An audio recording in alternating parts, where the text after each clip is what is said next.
Welcome to Mentor Time, everybody. We're finally meeting. We had a hiatus between February and now March. We'll manage 2 in March. So today we're going to be getting started. This is the usual if you want to put your video off. We're going to work today or review today how you tell your story. And I want you to think about your CV, your long CV, your resume, your short CV, however you term it. The formatting and actually even the content you do is really data visualization. And I'm going to take you through this as I often do. First part will be telling your story. I have a new tagline for things. This is the goal is the scroll. We want to keep people scrolling these days. The second section is think about data and data viz when you're formatting your long CV or your resume. And as we always do in Mentor Time, we then end with, and what does this mean for you? So in this case, I'll be more prescriptive and tell you this is what you should be doing.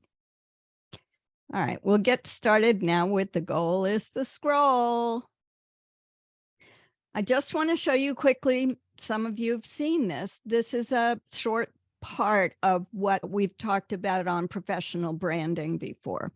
The things that you control are in blue, and that's important to note. We all recognize now everything is a two-way conversation. And what we're talking about today and generally is how are you visible in person, virtually, and virtually includes in writing, because so much is out there virtually that isn't us just on a, no, I don't mean just, but on a Zoom meeting. I want to talk first about 2 areas, scannability and readability. And if you've been on any, I told Ron, we've done 3 different mentor times on aspects of CV, formatting, data viz, things like that. We keep talking about scannability and somewhat readability. So let's talk about scannability. Briefly, Forbes says, scannable text is short, sweet, and to the point. Great. And then this, I mean, it's a good article, but I took it apart section by section. So then Nielsen, of the famous Nielsen rating system, said, oh, if it's scannable, you're going to boost readability. They actually mix up readability and scannability, but that's okay, by 57%. Finally, they tell us what we know. It's both writing and formatting techniques. And here we are back again in a seminal study by Nielsen Group. Most people scan a new page, 16% read word by word. And that includes me. I scan, I know. Maybe I'll go back and read the whole thing. Note how old these findings are.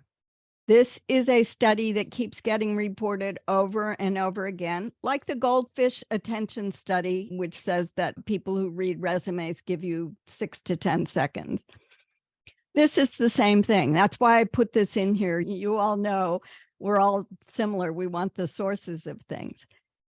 The data apparently isn't changing as we've done more conversion from print to screen, especially as they point out screen sizes shrinking and more demands for attention.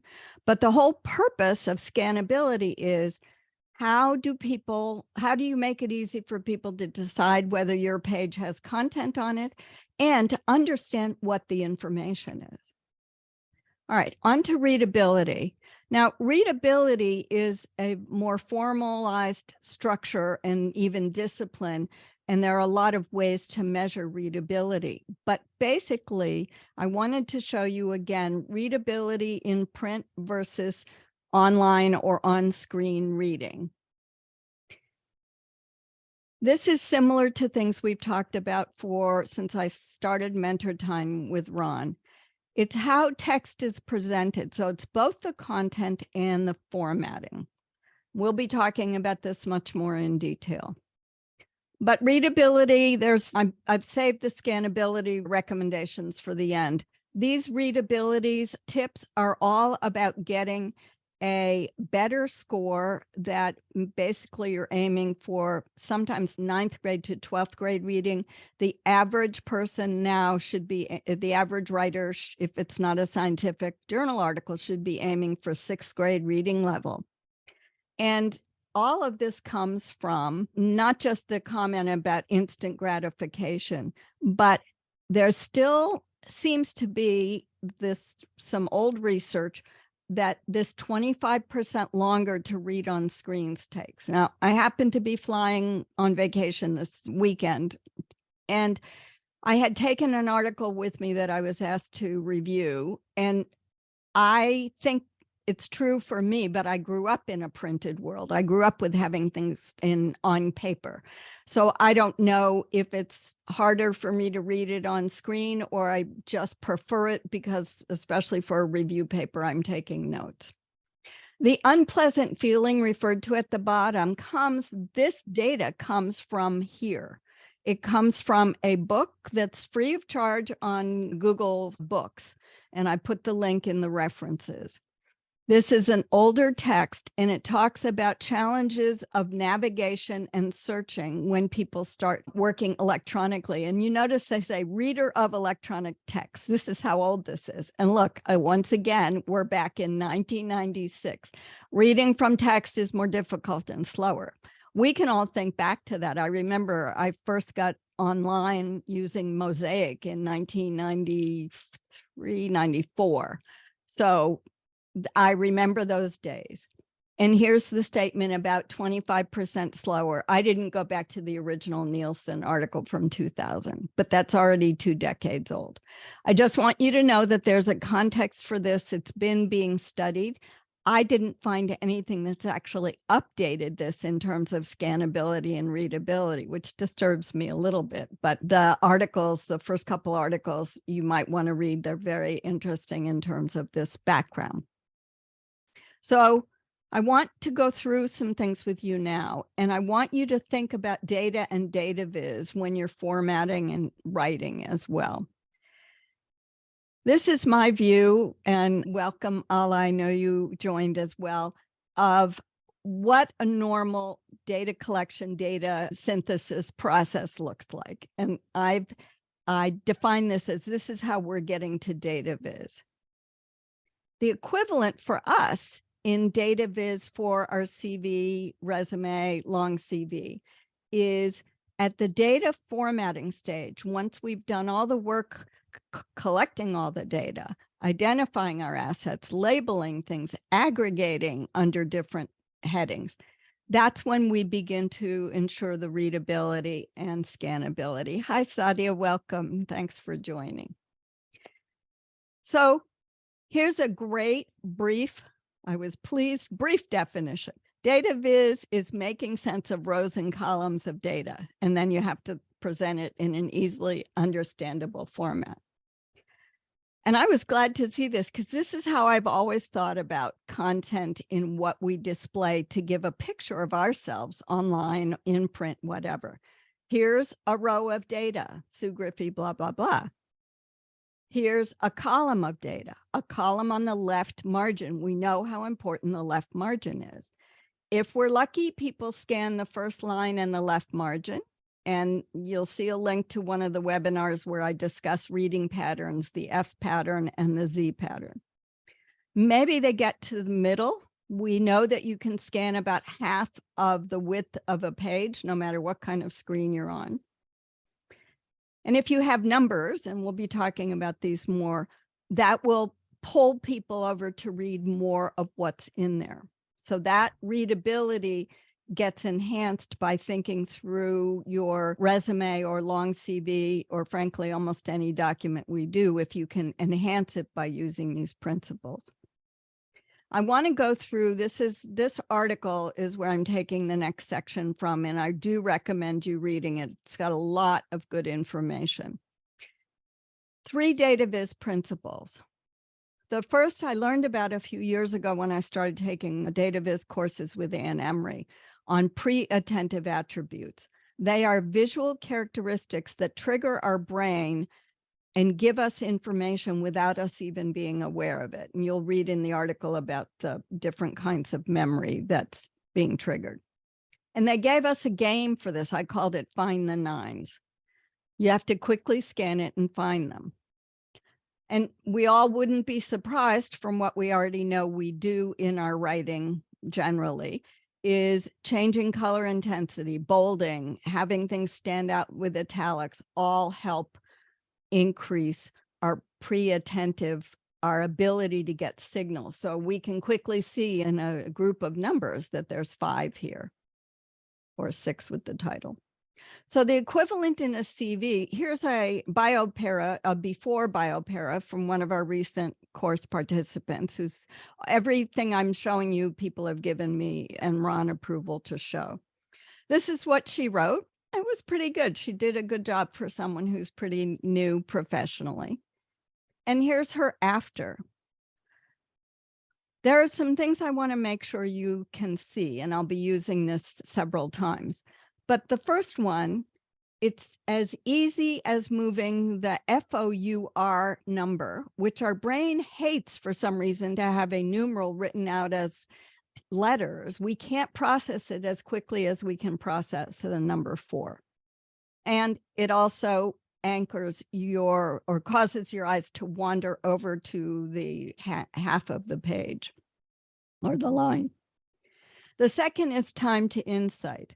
This pie chart is a horrible use of pie chart. It's not a good way to display data. And I know there are others who on the call who are more expert than I am.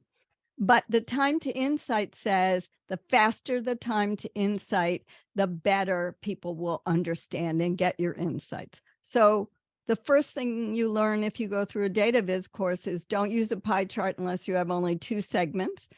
And even then, be careful about labeling, et cetera, et cetera. So the first revision this author made was to change it to a bar chart. And we can quickly see that the top 2 were more than half of the pie, but the top 2 countries are much more than the rest of the countries shown. And then this author chose to transform it by actually applying a different color for France. For some reason, he wanted France to stand out so that you can see much more quickly how you can glance at this and say, oh, I get what's important without even having to think it in your mind. The CV example, it seems small, but this person had an opportunity to put her degrees in and she didn't. By putting degrees in, it would immediately give the image of what this person's level is. In her case, she's a bachelor's degree. We know she's emerging, but she has 4 years of experience. So there's a lot that could tell you. And I will tell you, I may be stretching for some of you on, you may not agree that the example exactly does it. So if you have a better one, I'm always happy to hear it. But I just want you to start thinking around the visual aspects. And now we're on the third principle, and that is data to ink ratio. So everything that we type or everything that we write with a pen, that's all ink. But what they're talking about here is decluttering, eliminate unnecessary information. And the example they gave was this very busy, very elaborate chart that didn't apply any principles of data viz until we got to the makeover. I would argue this is still a little unclear from what I know now, but I'm not an expert, but it certainly is an improvement. I showed you at the top left what it used to look like. The CV example here, taking out unnecessary information, and many of you have worked with me and know, you don't need the things that don't help people understand, especially in your summary paragraph. You don't need my commitment to something. You want to tell people what you've actually done. So taking out commitment to, taking out being well-versed. If you've learned something, people don't care that you've learned it unless you actually have experience applying it. I shouldn't say they don't care, but generally training gets you a skill area, but it doesn't necessarily help you demonstrate a result of using it. I want to now quickly go over with examples an article from someone. He wrote it on as a LinkedIn blog post, and he breaks down these 6 principles of data viz into design, which I thought was great. And we'll go over each one of them.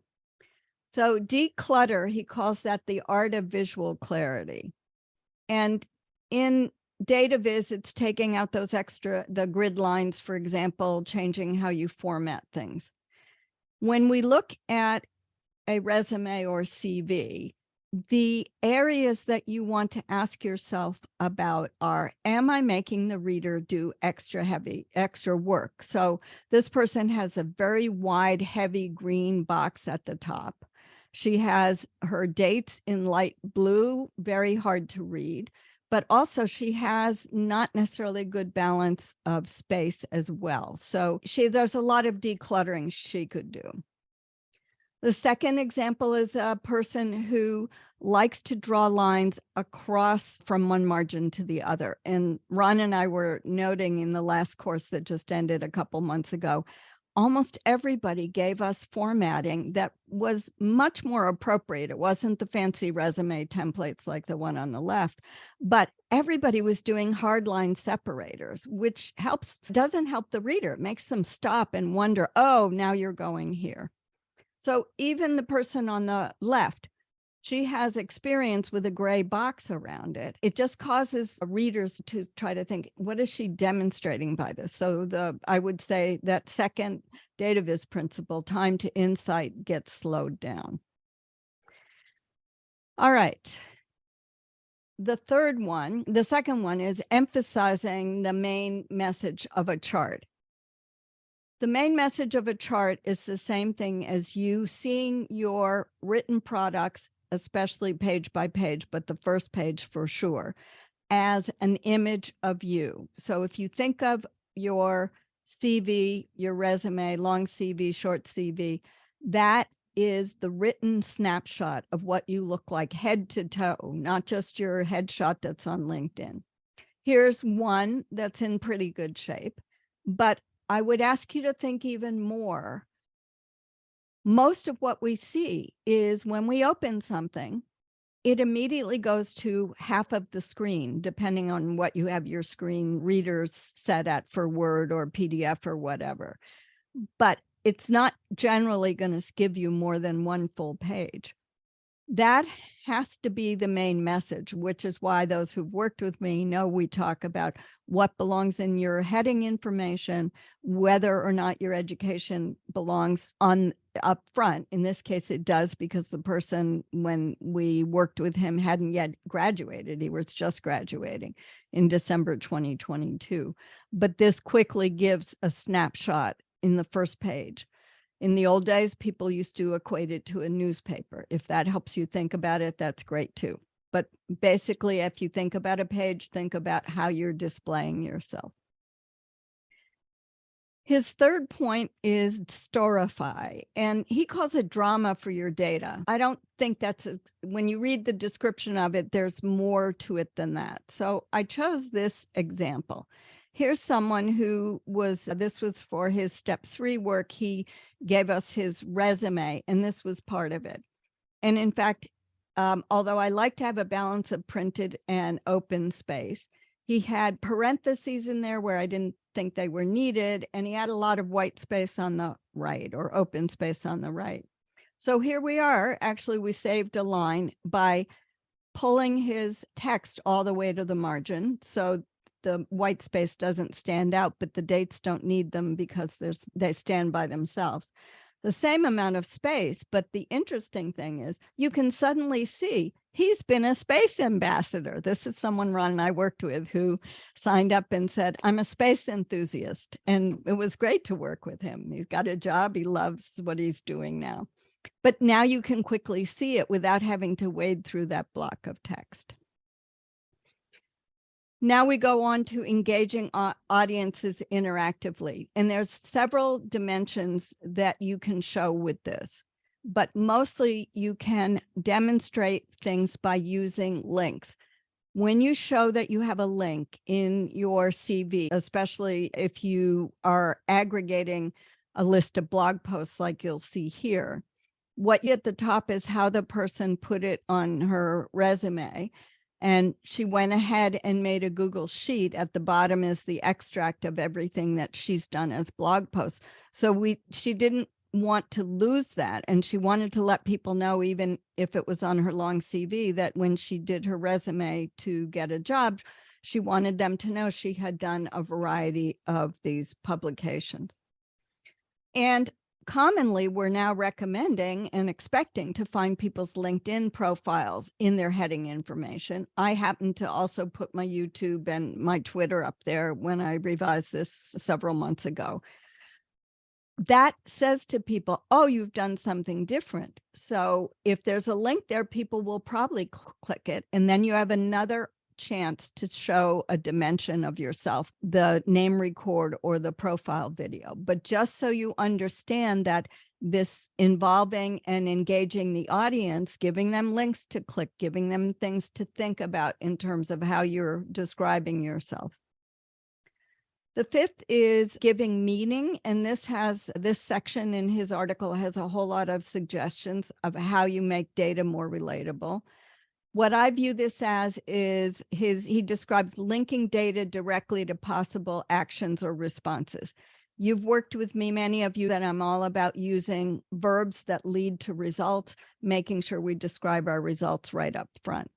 So you may remember we took out my commitment to, but immediately what is the sentence starts with she has strengthened food systems. So you know you're going to get to a result. You've already gotten there. Now you want a little more information. Same thing with reframing what she talked about with her global standards work.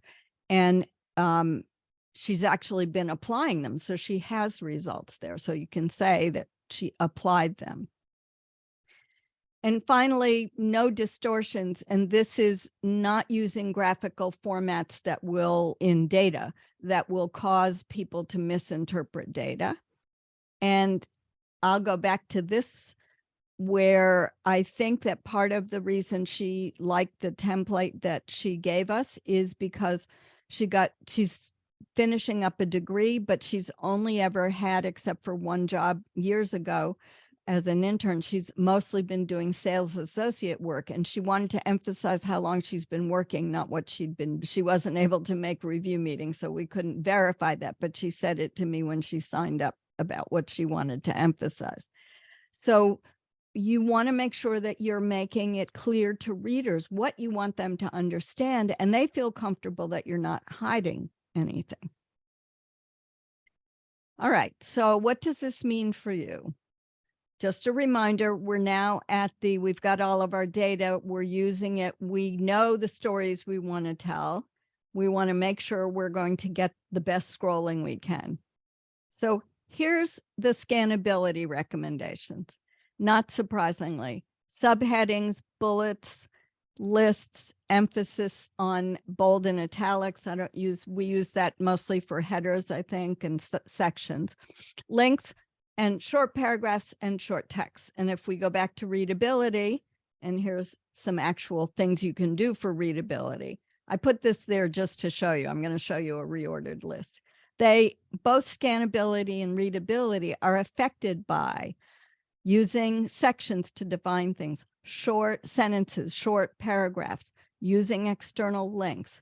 You can also help yourself in readability by the way this is phrased is hard to read. Follow the 4-syllable rule. The 4-syllable rule written out is don't use words more than 4 syllables long, like unintelligibly or something. And that's not a good example. And in writing for an online post, an online site, they recommend that you sprinkle in images as much as you can. So both of those are very clear of the things you can do, and they match beautifully with the data viz principles we've been going over. I said this earlier, I want you to think of your CV or resume as your image of yourself on paper. So I'm going to give you some guidance. Don't crowd the reader. You've all heard me say this today. Balance how much open space and printed space you have. This is from an MPH student who, when she first came to school several years ago, she's since changed her resume. And here's the first page for what I've done. You can see that I've got left justified sections, and that's what you want. If you can avoid it, don't put the title for the subsection in the middle of the page. It just makes people work harder. I've used indents, but very small indents to save space, to show under my present role as a founder of Sue Mentors, all the places that I mentor for. So there's the list, there's the bullet, there's absorbable information people can take. And by the way, I will acknowledge, I realized today, my bio pair is too long. I'm going to have to edit it. I mentioned that we've done some resumes. Here's the tip of the week for the MentorTime we did in April 2021 about recommending left justify, indents and bullets, also using hanging indents for lists, more than bullets. That helps guide the reader.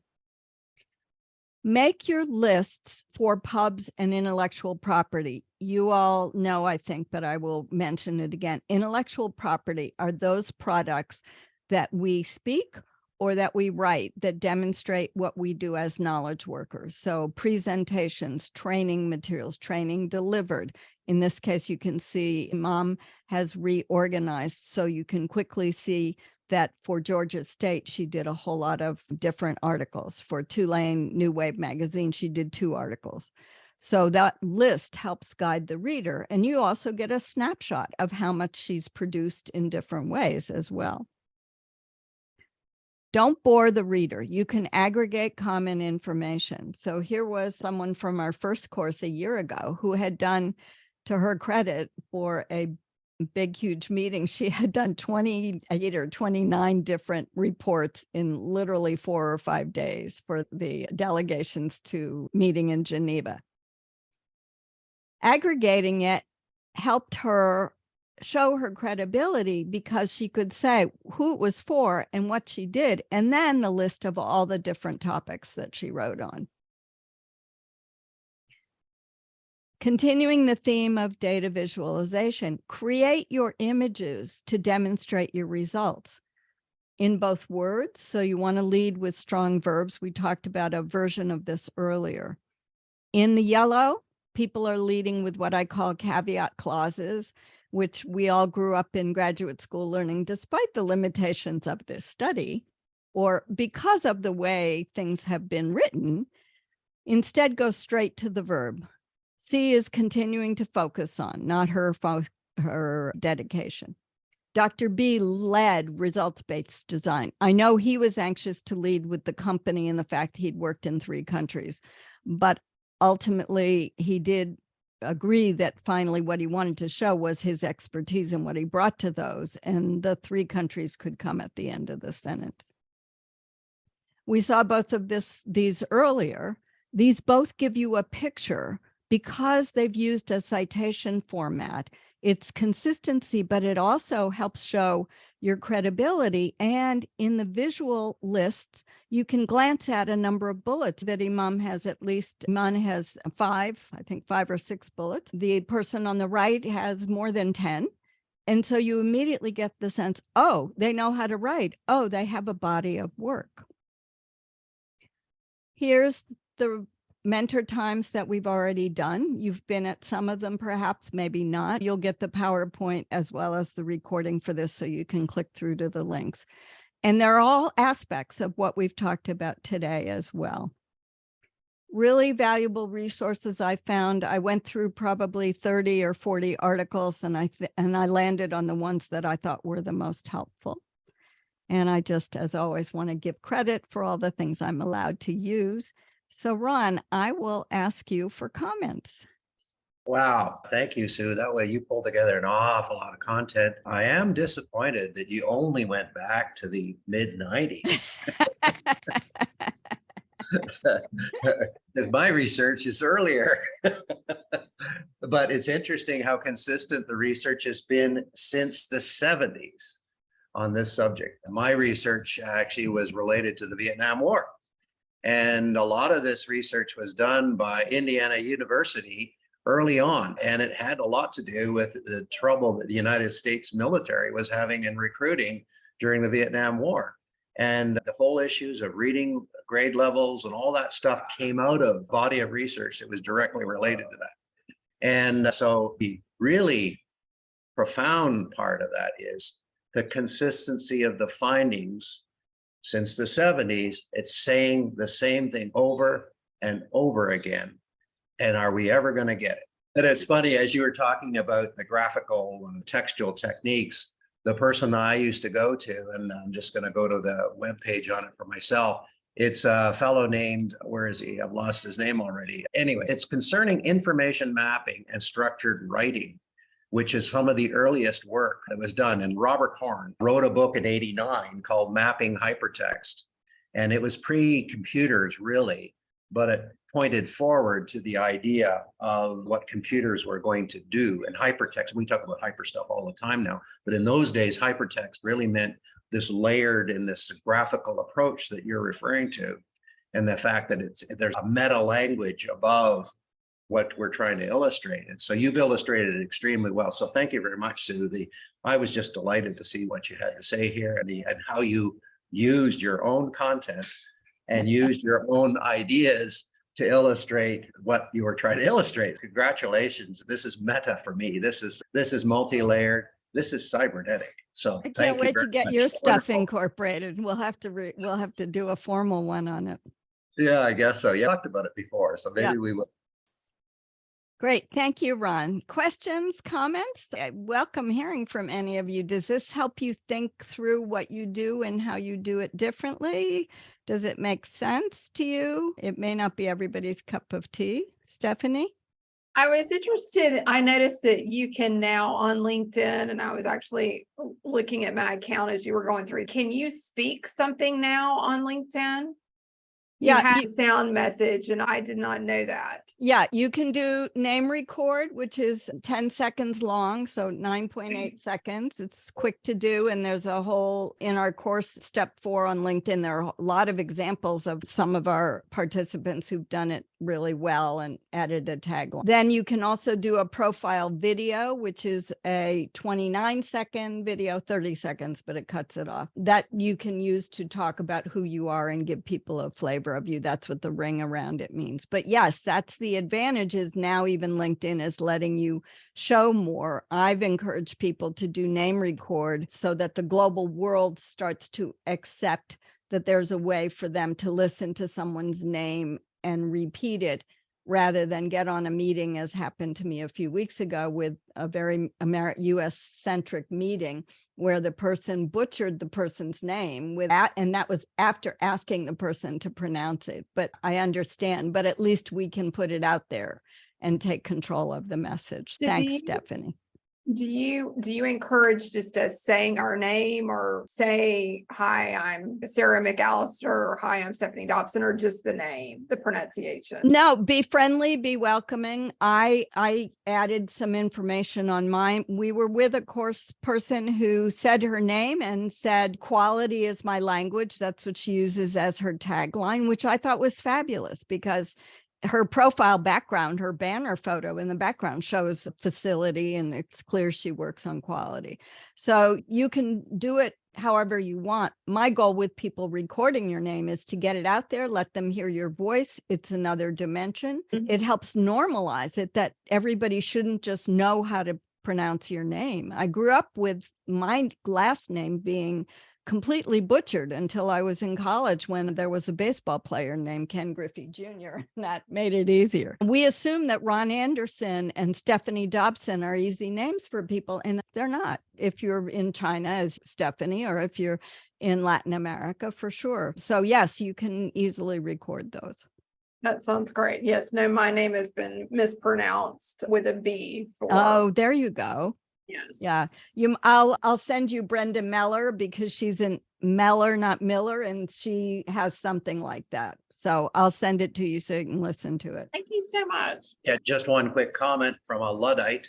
I don't have a cell phone, so I can't. Oh, right. And so if you don't have a cell phone, or a cell phone account, you cannot do it. It's a peculiarity that LinkedIn has done, that those of us who are primarily computer users, in fact, even my phone is on my computer, it doesn't accept or acknowledge the fact that I do that. And I keep getting forced by people like Sue and LinkedIn and others who want me to record my name. But I'm going to have to get a cell phone just so I can record my name. But Right. it's a curiosity about the feature. But I agree with Sue. The feature is a really wonderful idea. And thank you, Sue, for pointing out that while I might know how to pronounce my name, others might not. You're welcome. Other comments or questions? I love the comparison in the two paragraphs where you, like, for example, you flipped 4 as a word to 4 as a number.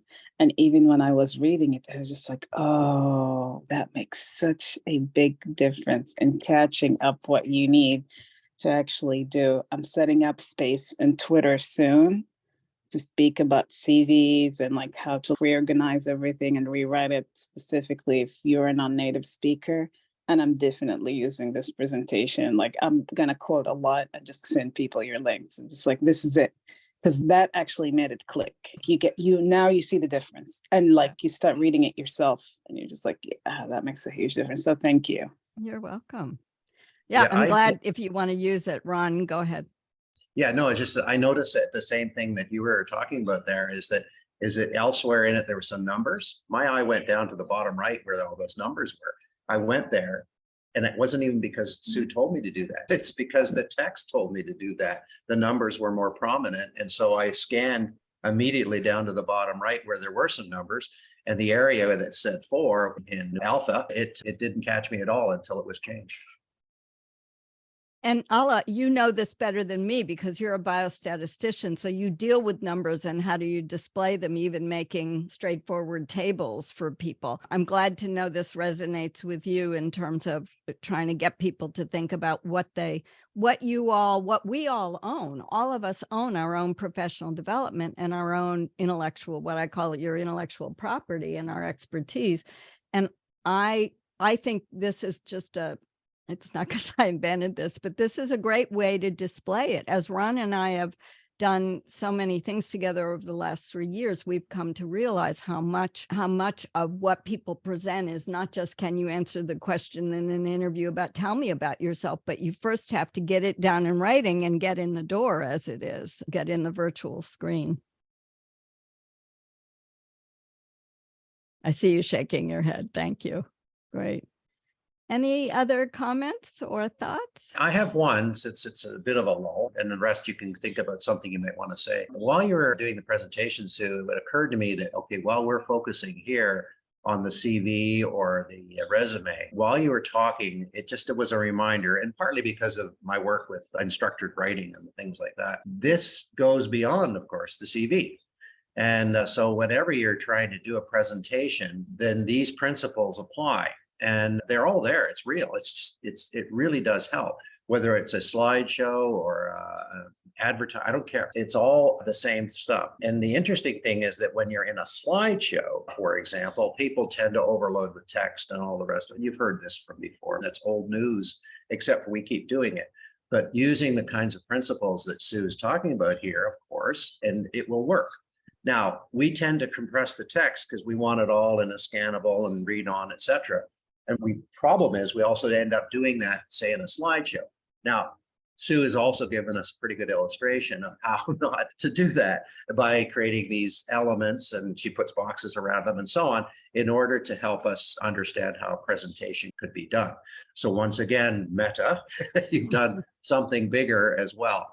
And so you've not only illustrated what a CV might look like, but what a slideshow might look like for a presentation such as this. And that's all I can do is commend to everyone, is to remember these basic principles. They go everywhere and everywhere all the time, et cetera. I think it's a movie, but anyway. Great, thank you. Any last comments?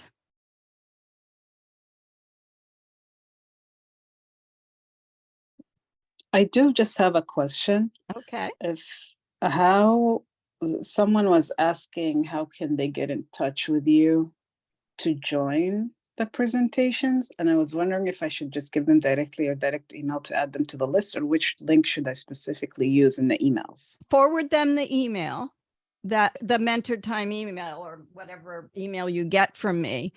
Yeah, I had someone who's on my list from many years ago say, oh, I want to introduce you to a friend and I've encouraged her to sign up. So yeah, anybody can register. That would be great. And if you're interested, and one of the things that Ron and I are going to be doing is trying to figure out how best to put together all the assets of what we've been doing in MentorTime. As I said, when we do the quarterly work, what's happening with work updates, we've done a lot of those, for example. And now we need a playlist, for example. Ron, I can put this on YouTube.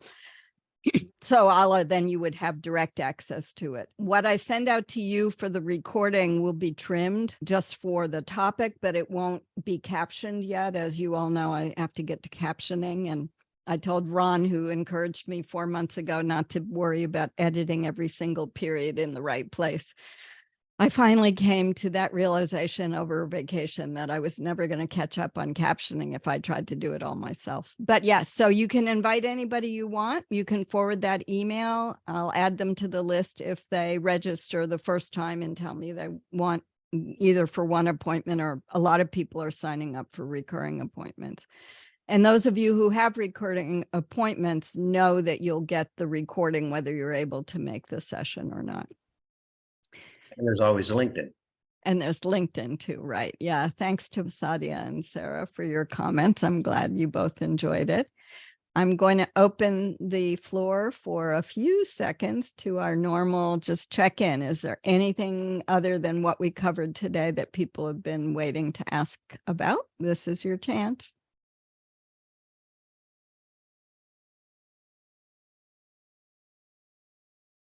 All right, then, Ron, I will ask you to close the meeting, and we'll hope to see some of you next week on the topic that I looked at this morning and now can't remember, but you'll get an email on it. Yeah, thanks very much. And I'd like to thank Sue. Thanks for all the hard work that you always put in. And I always find I gain something in the process as well. Thanks everyone for joining us on a Monday afternoon. Now I'm in Mexico, so I'm meeting an hour earlier because Mexico doesn't change its time zone. And thanks for joining regardless of what time zone you're in. And I look forward to seeing you next week. Bye, everyone. Thanks for coming. See you all.